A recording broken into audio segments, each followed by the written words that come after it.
Hello guys, and welcome back into the last movie in our Western week, and we're going to end on what I would class as a modern sort of classic. Well, that's quite an old film. It's quite a modern one to the Westerns that I tend to watch, and we're looking at the one with Val Kilmer and Kurt Russell in Tombstone. Now this is the new release on 4K, and it's been out a few weeks, and it's got a really epic cast. But before we get into the film, let's have a look at the special features.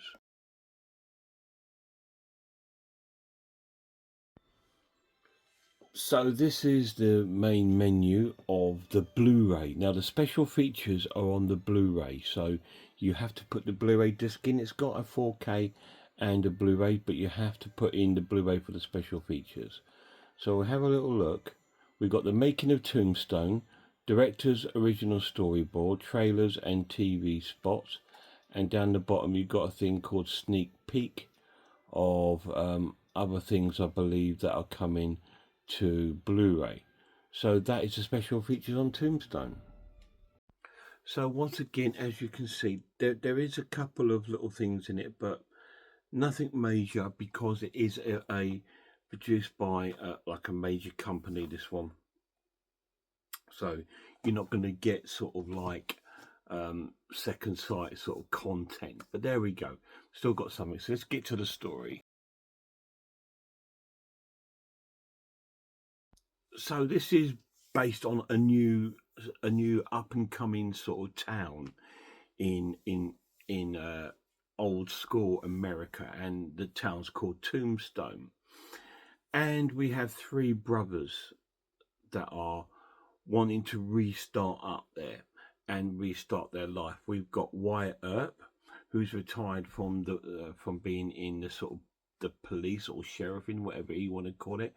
He's played by Kurt Russell. His brothers are Virgil Earp, played by Sam Elliott, and Morgan Earp, played by Bill Paxton. So they are there with their three wives, and they're going to start a brand new sort of life together in Tombstone. And it all starts off quite well, where they sort of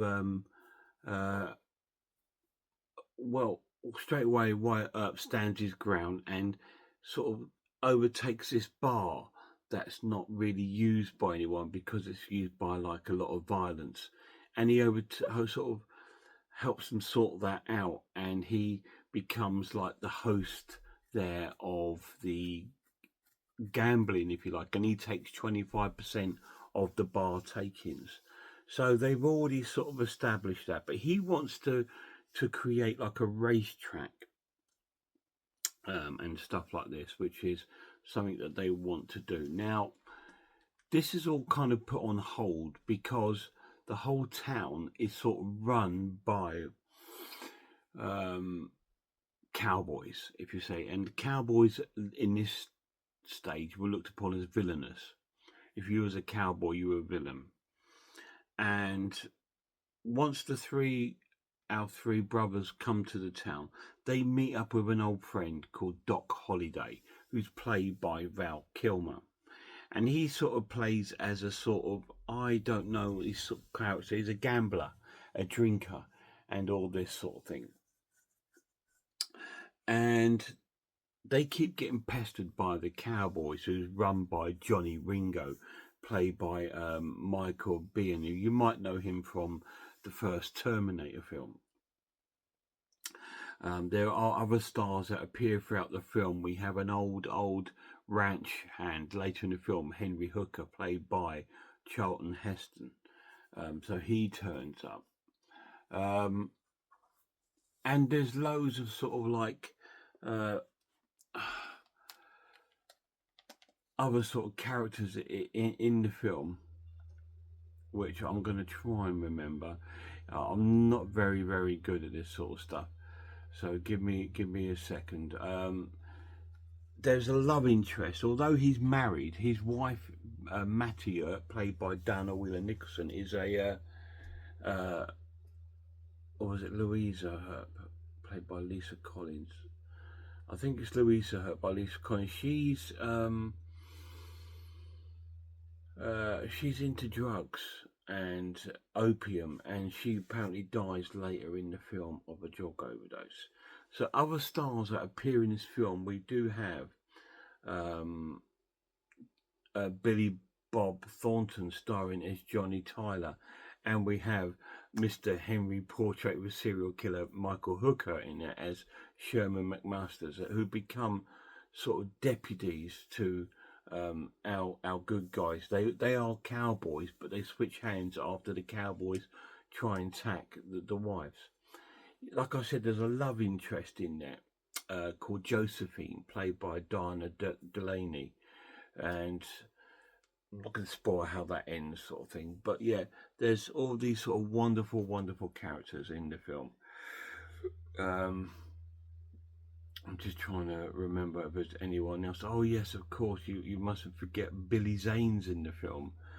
He plays Mr. Fabian, who is like a friend of the love interest of our Wyatt. Anyway, things come to a head. People get killed, including one of the brothers. So our Wyatt Earp's out for revenge. So I'm not going to tell you too much more of the plot because it's something you need to watch to enjoy. So let's talk about the characters.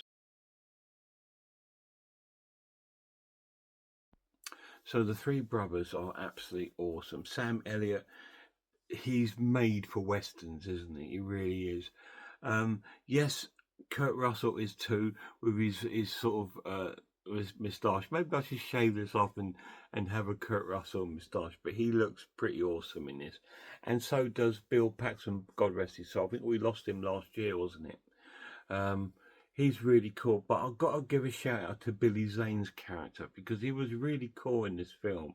He plays like a flamboyant sort of stage man, and he comes with our love interests who are like artists, sort of like, you know, that perform on the stage.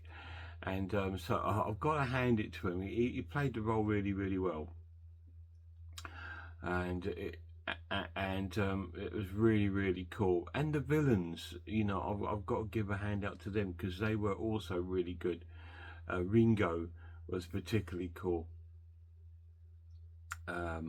His other, I can't remember the name of the other. Is it Banan? I think was the other villain, played by John Tenney. I can't remember, but he was also really cool. Everyone had their role to play in this film, and it did amazingly. It was such a cool film. So let's give you my final verdict. Once again, it's going to end on an essential watch and a 10 out of 10. Fantastic. That is solely on the film. The 4K transfer, I'm going to give a 9 out of 10. It wasn't as good a transfer as 4K as Power Rider or the Outlaw Josie Wales, but it was still really, really nice. Really, really cool. Little bit of blur going on in there and a little bit of grain, but that's not not doesn't spoil the film or anything whatsoever. The acting is spot on. The photography is spot on. Some sort of classic cowboy images in this film. Really cool. There's some great shootouts. This is full on action. There's not a lot of sort of like slow burn in the film. It is full on. It runs for about 2 hours 9 minutes, and it's full on that 2 hours 9 minutes. It is a very action packed western. It sort of mixes a lot of the Wyatt Earp history, even has the gunfight of the OK Corral at the one point in the film. And it's a really cool story, and it's really, really cool. And it's just great to finish off this Western week with an absolute blinder of a classic. Thanks, guys.